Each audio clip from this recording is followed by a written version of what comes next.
Hi, good morning, everyone. Today we are very happy to be seated here with our distinguished guest speaker.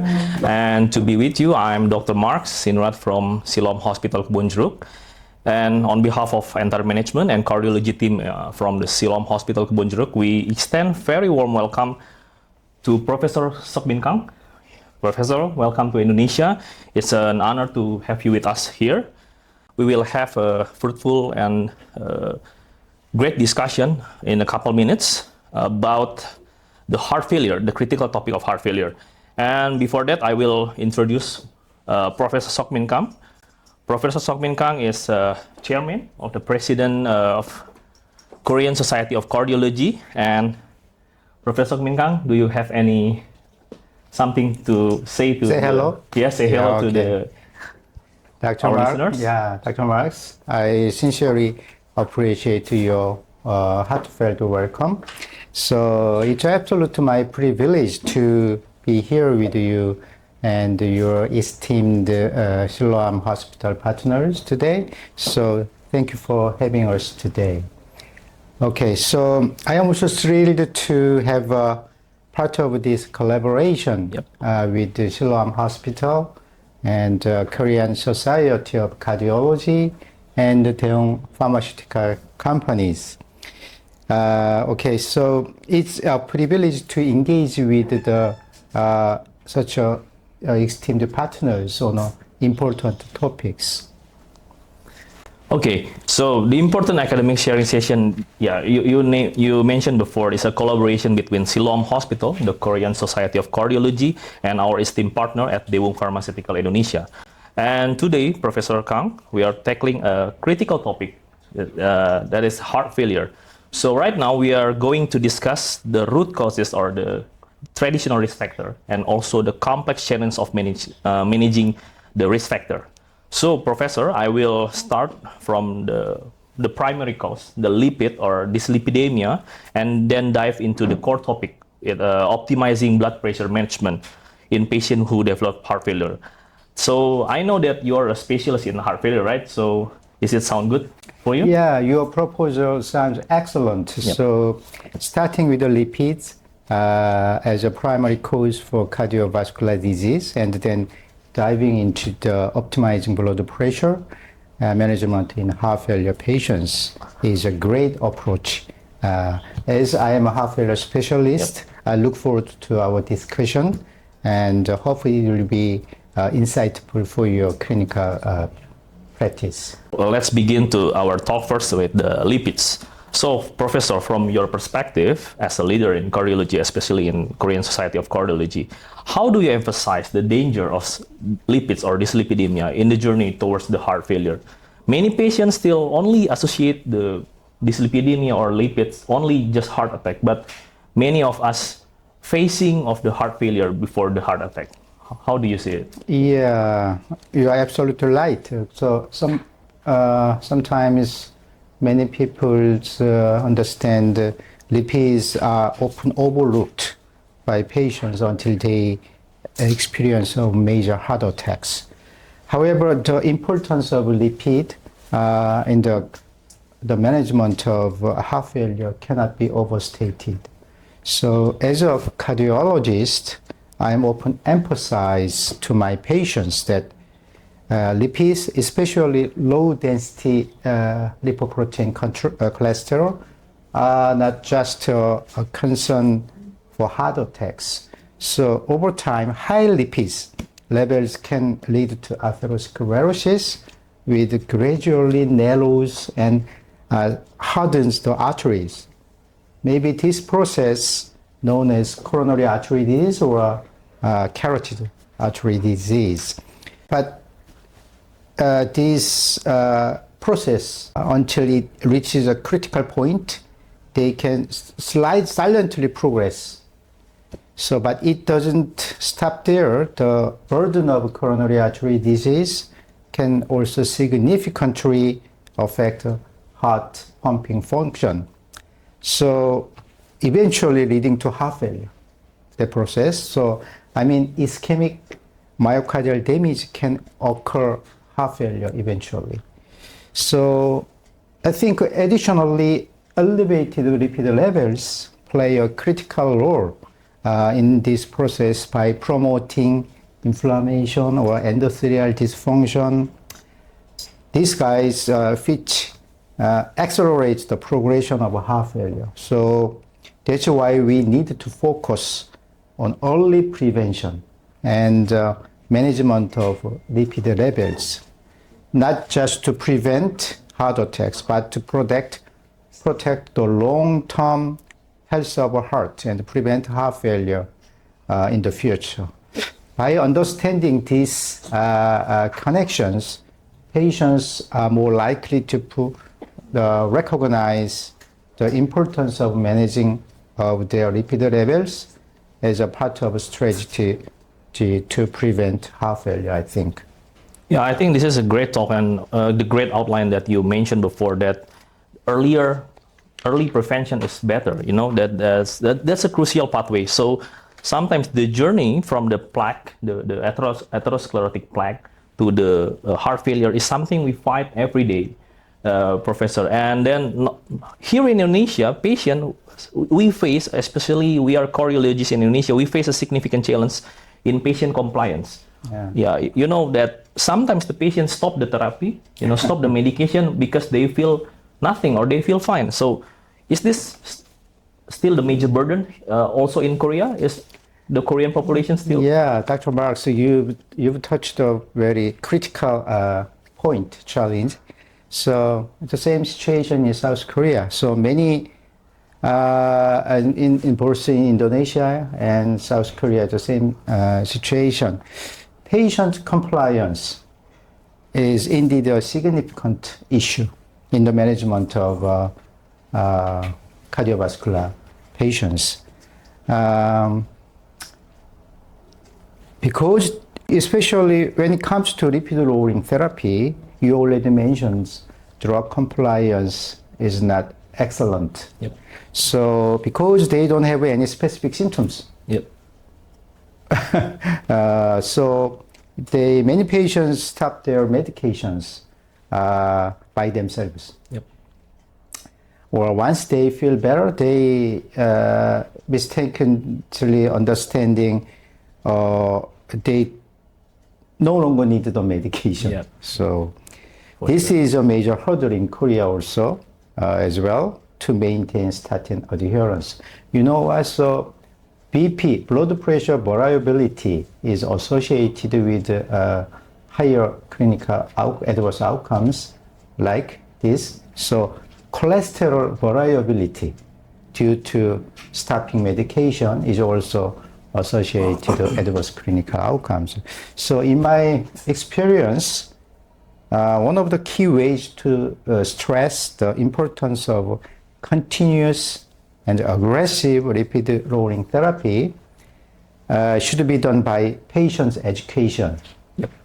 So I always emphasize that the absence of symptoms does not mean to the absence of severe risk. Yeah, that's your main point. Even if patients feel fine, the underlying damage from the high cholesterol and atherosclerosis burden is still progressing. Yep. So it's not just about preventing a heart attack, it's about preventing atherosclerotic risk. I mean, reduce atherosclerotic risk burden. So eventually leading to ischemic heart failure over time. I think to improve statin adherence, I often use the visual aid. I mean, such as showing how the burden of plaque narrows arteries and carotid arteries. So gradually making the heart attack or a stroke. I also highlight the consistent lipid-lowering therapy, particularly statin, not only lowers the risk of future cardiovascular events, but also helps to stabilize plaque. I mean, prevent plaque rupture and eventually cardiac damage. So I work with my heart failure team, because I am a heart failure specialist.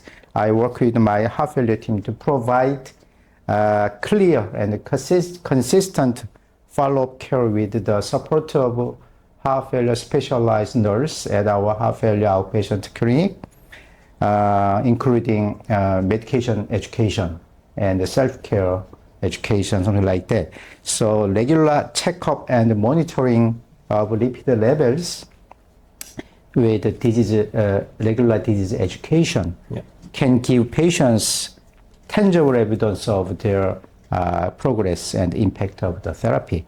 So in some cases, when compliance is particularly challenging, we can use alternative like fixed dose combination therapy to make it easier for patients to adhere to their regimens.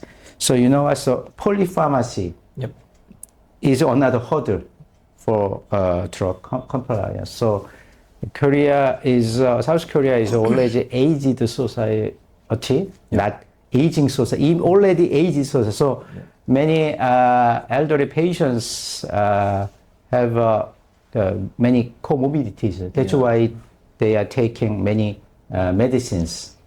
So we are trying to improve drug compliance.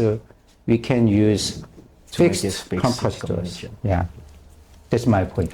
Yeah, I think it's a very long but great talk. So I want to stress some, before we move to another session, I want to stress some points of your talks. So one is even you are not symptomatic, you're asymptomatic, you're still at risk because the inflammation is, the mechanism of the lipid is the inflammation, and this inflammation can lead to plaque burden, and plaque burden will cause the SCVD, and maybe that, like you say, the heart attack, carotid plaque, or PAD, or the clinical SCVD, and then leads to heart failure. So the second one is actually the lifestyle modification, and then that even you feel asymptomatic, you still have to consume or comply to your medication that prescribed by your physician. And also medical checkup is playing important role every year, or maybe you can discuss with your physician if you have any underlying diseases. So I think it's a very great talk between the dyslipidemia and can lead to heart failure. So early prevention is better, right? So and also, even you are asymptomatic, you're still at risk. So you have to check your condition regularly, medical checkup, comply to your medication, and also stay in lifestyle modification, healthy lifestyle modification. All right, thank you very much, Professor Kang. And then we are gonna start for next session. Right now, we are going to talk about blood pressure. Blood pressure actually is like another risk factor. So you have to control it very, very nice. Otherwise, you will have, if you are too aggressive, you will get the hypotension. But if you are just not really good to control it, the patient will have a heart failure. So, Professor, we will gonna have a discussion with optimizing blood pressure in heart failure patient. As you said, please guide us directly to the next phase of the disease. So this is the main topic. The patient who has already developed heart failure is sometimes patient come with the preserved ejection fraction or reduced ejection fraction. This is a challenge I know we both face daily in OPD or in ER. So sometimes managing the blood pressure is a delicate balancing act. So you push too hard, hypotensive. You don't push hard, the heart fail. So I'd love to hear from your perspective first. What are your key strategies for optimizing blood pressure in fragile patient, especially in heart failure patient? Okay, thank you, Dr. Markz. So you have perfectly captured the essence of challenge in the management of blood pressure in heart failure patients.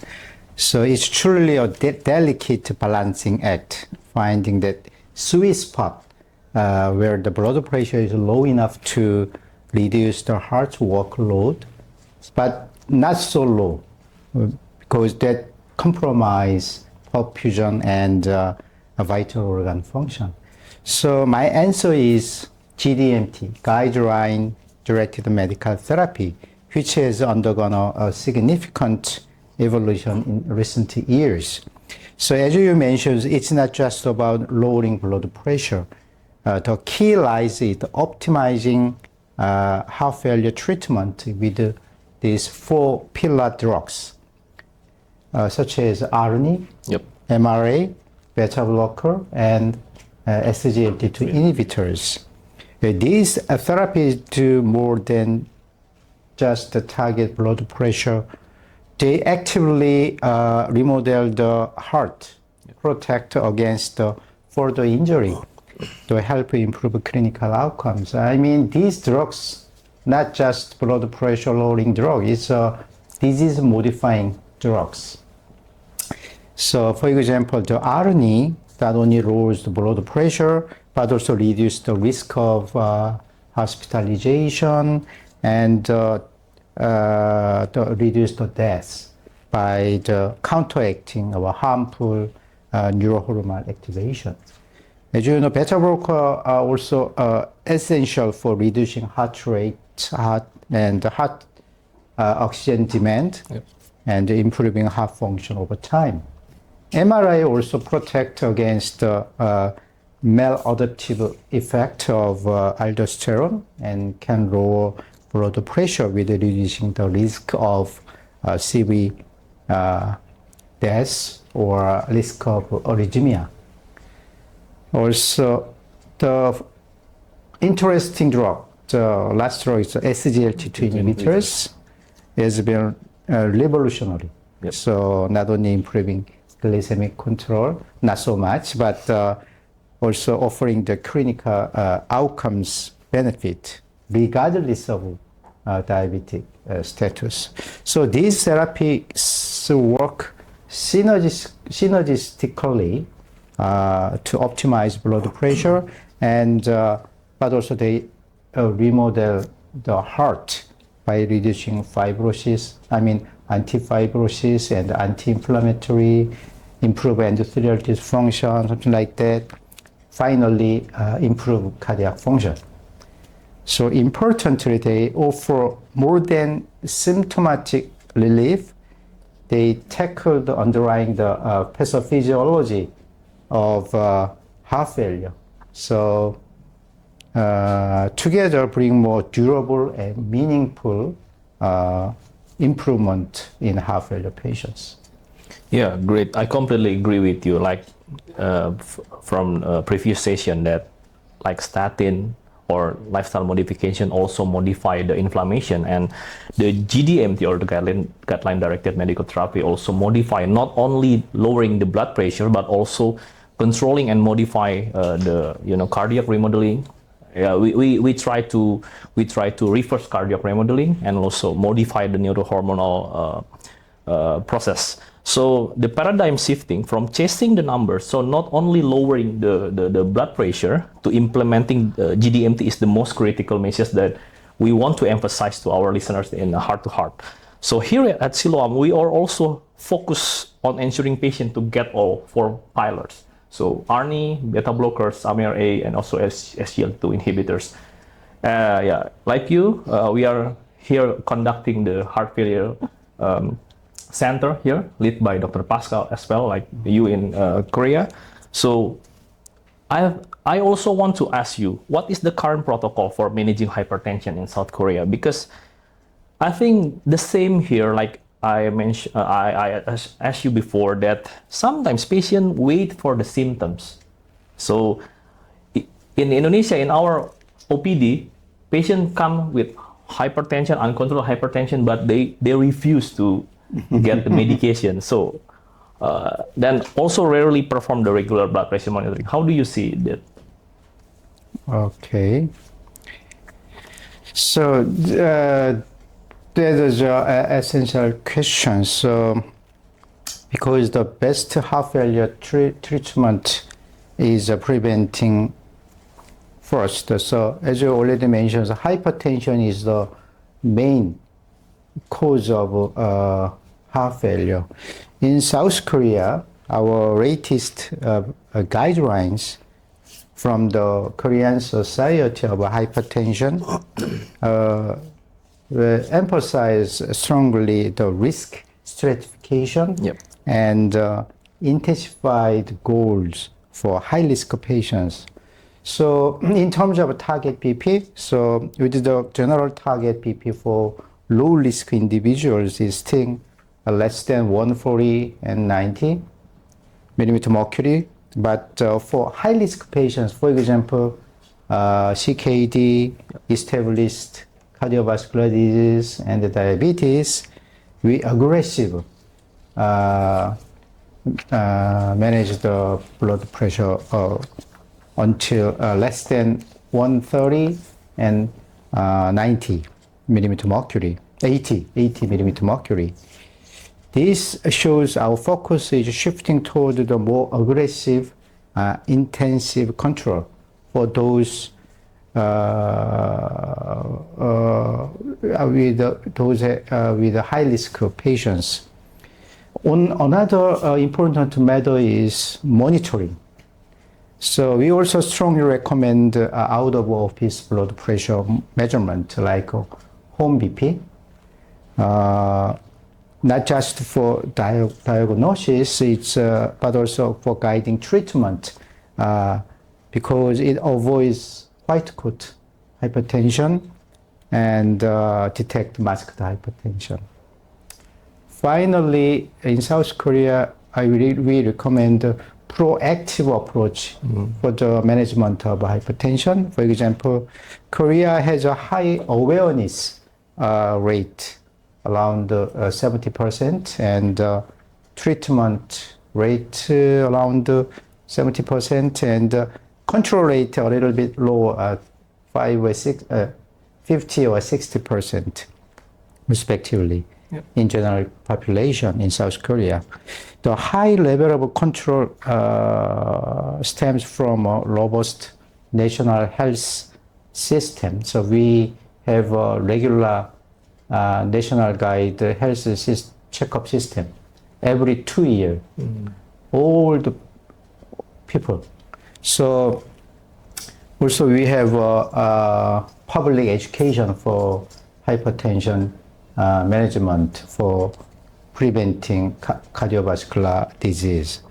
Also KSC, Korean Society of Cardiology, continuously advocates for lifestyle modification, and especially for young people.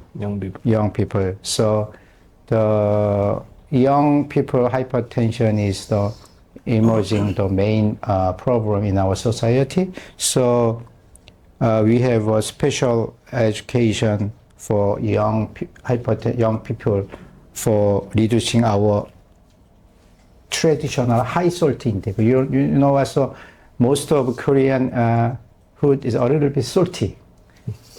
So we have public education for low salt diet for preventing hypertension. So anyway, so ensuring that all of these, even those in the elevated blood pressure stage patients, are aware of their risk and are committed to preventive measures. The main difference might be this. We actually find hypertension before it becomes a crisis. So we educate our population that you already mentioned hypertension is a number problem, not a symptom problem. So many hypertension patients they do not have any specific symptoms.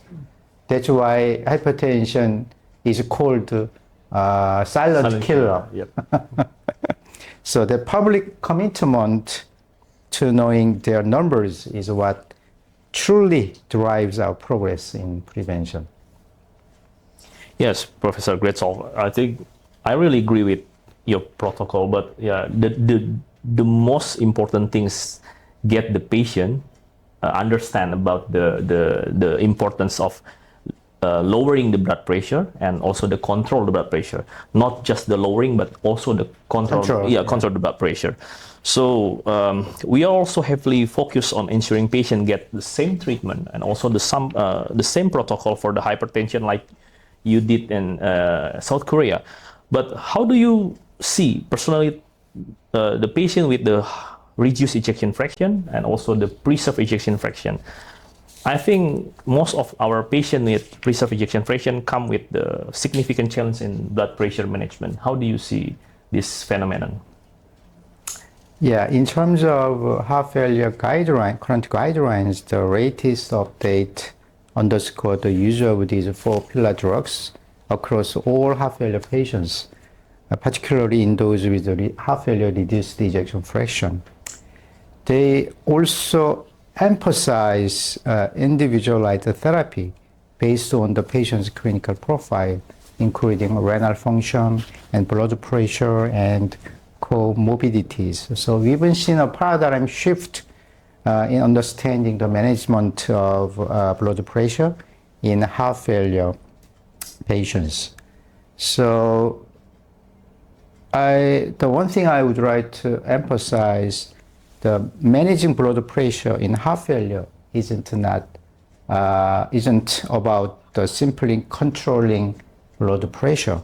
It's about comprehensive and multi-dimensional approach to improve cardiac remodeling and cardiac function, and leading to reduced hospitalization and finally survival benefit even in the heart failure patients.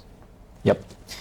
Okay, Professor Kang. I think it's been almost half an hour. We talk about this in this discussion. So it's been a fantastic discussion. We are trying to connect from the fuel, lipids, and also to the fire, heart failure, as we know that we are facing every day as a cardiologist to control it, to face, and also to make our patient healthier than before. So before we close this session, as we conclude this heart-to-heart session, what is the most important message that you would like to leave to our listeners, our colleagues, and perhaps our patient? Yeah, my key message is this. Heart failure management is a continuum. I mean, the most effective tool we have is, you already mentioned, prevention. So control your lipids and blood pressure aggressively, and should be controlled before the heart failure developed. Because these 2 risk factors are main cause of heart failure: high cholesterol, and high blood pressure. So if it does happen, trust GDMT. So 4 pillar drugs, they are proven to remodel the heart and save your lives. Consistency, compliance, and knowing your numbers are your greatest allies. So also physician inertia is also another problem. Yeah. So patients should follow GDMT. Yeah. So right time, right patients, right drug is very important to save your patients' lives. That's my key message. Okay, thank you very much. A powerful message. So I think I will stress some point from this fruitful discussion. So control before it happens. Right? Prevention, earlier prevention is better. And trust the guideline, trust the GDMT, and also trust your doctor, right? I would only add my thanks to our patient as well, because this treatment is a lifelong partnership with your doctor. So you have to trust your doctors, and also we are very happy. I'm also Markz from Siloam Hospitals Kebon Jeruk. We are very happy here to have you here, to learn from you. Professor Seok Kang, President of Korean Society of Cardiology. Thank you so much for your time. I know you have a very busy schedule. Your wisdom and for this wonderful academic visit It's truly the foundation for a meaningful long-term collaboration. We hope we will see you again in another future meetings. And also, I must also thank the Dewung Pharmaceutical Indonesia for initiating and arranging this distinguished visit. Thank you all for listening. See you. Okay, thank you for having me. Thank you.